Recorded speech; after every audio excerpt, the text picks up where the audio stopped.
ഇത് ഇതിനകത്ത് നിലവിലെ സാഹചര്യത്തിൽ ഈ മധ്യസ്ഥ രാജ്യങ്ങൾക്ക് യാതൊരു തരത്തിലുള്ള റോളും വഹിക്കാനില്ല. ഏതെങ്കിലും തരത്തിൽ ഇരു രാജ്യങ്ങളെയും ഒരു ചർച്ചയിലേക്ക് വീണ്ടും കൊണ്ടുവരുന്നതിനുള്ള ഒരു ശ്രമം അല്ലെങ്കിൽ അതിനുള്ള ഒരു സാധ്യത എത്ര കണ്ടുണ്ട് ഈ ഒരു സാഹചര്യത്തിൽ?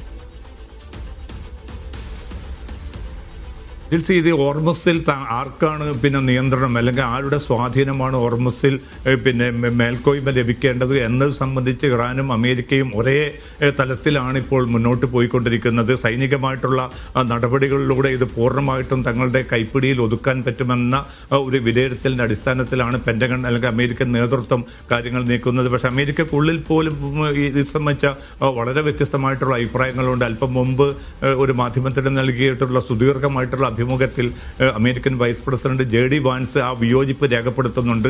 ദീർഘകാലത്തേക്ക് ഒരു പരിഹാരം വേണമെങ്കിൽ ചർച്ചകൾ അനിവാര്യമാണ്. ആ ചർച്ചകൾ ഇറാനുമായിട്ട് നടക്കേണ്ടതുണ്ട്. ആ ചർച്ചകളെ നിരാകരിക്കുന്നവർക്ക് ഈ പ്രതിസന്ധി പരിഹരിക്കുന്നതിന് പകരം അനിശ്ചിതമായിട്ടുള്ള ആക്രമണങ്ങൾ തുടരണം എന്നൊരാഗ്രഹമാണുള്ളത്. അവർക്ക് കൃത്യമായിട്ടുള്ള ഒരു പോംവഴിയോ ഒരു പ്രശ്നപരിഹാരമോ നിർദ്ദേശിക്കാനില്ല. അങ്ങനെ മുന്നോട്ട് പോകാനാവില്ല. താൽക്കാലികമായിട്ടുള്ള ചില നീക്കങ്ങൾ ഈ ആക്രമണത്തിലൂടെ നടത്താൻ സാധിച്ചേക്കാം. പക്ഷെ ദീർഘകാല സമാധാനമാണ് ലക്ഷ്യമെങ്കിൽ ചർച്ചകൾ കൂടിയേ തീരുമെന്നാണ് JD വാൻസ് ഔദ്യോഗികമായി തന്നെ ഇപ്പോൾ അറിയിച്ചിരിക്കുന്നത്.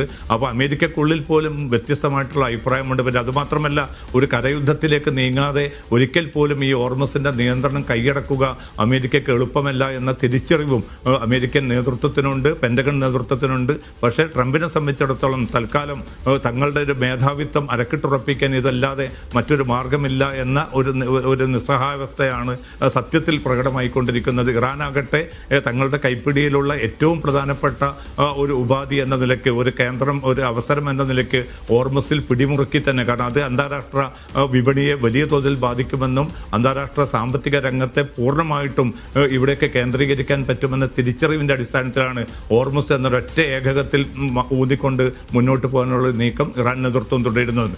ആർക്കാണ് ഓർമസിന്റെ അല്ലെങ്കിൽ ഈ മേഖലയിൽ പിന്നെ സ്വാധീനം എന്ന് അരക്കിട്ടുറപ്പിക്കാനുള്ള ഇരു രാജ്യങ്ങളുടെയും നീക്കമാണ് ഫലത്തിൽ മേഖല ഏറ്റവും വലിയ കെടുതികളിലേക്ക് നീങ്ങിക്കൊണ്ടിരിക്കുന്നതിന്റെ കാരണം. അത് തീർക്കണമെങ്കിൽ ഈ രണ്ട് രാജ്യങ്ങളും തന്നെ സ്വമേധയാ തീരുമാനിക്കേണ്ടതുണ്ട്. പക്ഷെ നിലവിൽ അത് സംബന്ധിച്ച കൃത്യമായിട്ടുള്ള ഒരു സൂചനയും അമേരിക്കയുടെ ഭാഗത്തു നിന്നോ ഇറാന്റെ ഭാഗത്തു നിന്നോ ഉണ്ടാകുന്നില്ല എന്നതാണ് ഏറ്റവും നിർഭാഗ്യകരമായിട്ടുള്ള വസ്തുത.